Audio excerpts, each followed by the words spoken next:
বারাবণী জামগ্রাম গ্রাম পঞ্চায়েতের কাপিস্টা নেতাজি সুকান্ত ফুটবল মাঠের রবিবার থেকে শুরু হলো স্বর্গীয় মানিক উপাধ্যায় ও পাপ্পু উপাধ্যায় নকআউট ক্রিকেট প্রতিযোগিতা।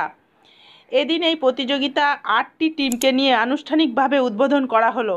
এদিন এটি উদ্বোধন করেন বারাবণী পঞ্চায়েত সমিতির সভাপতি অসিত সিং। এই অনুষ্ঠানে উপস্থিত ছিলেন বারাবণী থানার ভারপ্রাপ্ত আধিকারিক দিব্যেন্দু মুখার্জি, জামগ্রাম গ্রাম পঞ্চায়েতের প্রধান কেশব রাউত সহ আরও অনেকে। এই দিন মুখোমুখি হয়েছিল ডামরা একাদশ versus dream 11। Green Asansol, clean Asansol.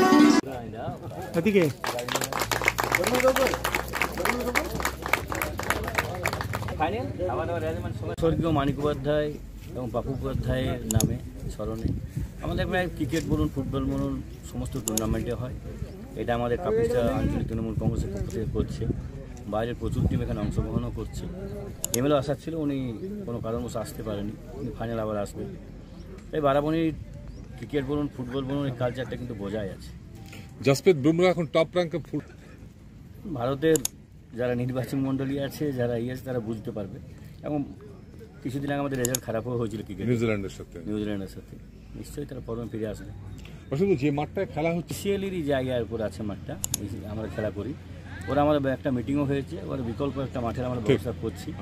এবং খুব শীঘ্রই আমাদের ছেলেরা দেখছে জায়গা, সিএলের দিক থেকে আমরা করাবো মাঠটাকে ভালো করে।